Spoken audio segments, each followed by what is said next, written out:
Happy Monday, everyone. Welcome back to Esports Talk. I hope you all had a wonderful weekend, and today we got several stories coming at you. First up being Valorant, because we have some huge rank changes to expect come Season 2 or Act 2, and things are going to be very different. Riot actually gave us an update today on what to expect, so let's just hop straight in and talk about what's coming. So they're introducing a new system called Act Ranks. You've got your matchmaking ranks and your Act Ranks, where matchmaking ranks is basically if you're a diamond player and you've been sitting in diamond and that's kind of just where you are and how you play, that is your matchmaking rank. But your Act Rank is what you get at the end of every act. So basically what it is it basically just shows where you peaked during that act. It'll take into account your 9 best games from that act, as well as how many wins you have from that act, and it'll display them on a badge. So here's the example they give us. Each triangle represents individual games. So as we can see, this person's lowest games were gold, and he climbed up through plat, diamond, and immortal, all the way up to radiant, and that's where his 9 best games were, which is what determines your badge, which you can see here.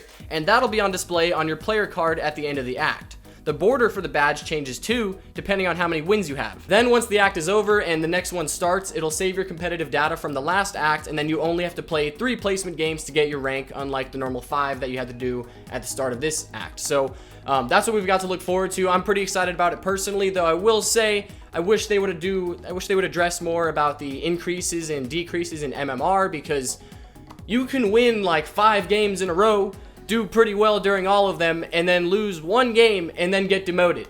So I just feel like the MMR system could use some work and some kind of focus on it. But other than that, I'm definitely not complaining about being able to show off your prior ranks. I think that's pretty sick. Next up, we're talking about Dota 2, because they just keep one-upping themselves. Like, for the past 5 years, all the way back to 2015, they've held the record for the biggest prize pool in gaming, alongside, Fortnite's World Cup, of course. But last year, the International had a prize pool of $34 million, and this year, they're looking to go even further beyond that, because for those who don't know, the prize pool for the International is mostly crowdfunded, and players this year have already raised $30 million, and there's still more to go. And here's how it's looking this year. This year's prize pool is already bigger than every other Dota 2 tournament, except for last year, but there's still more time for this year's to surpass last year's. And at the rate that it's going right now, it's looking like it's going to be the biggest prize pool in esports ever. So it's huge. Months ago, we were told that the International would probably be delayed until sometime in 2021, and players still have up until September, about mid-September, until the Battle Pass ends, so we'll see just how big the prize pool can get by then.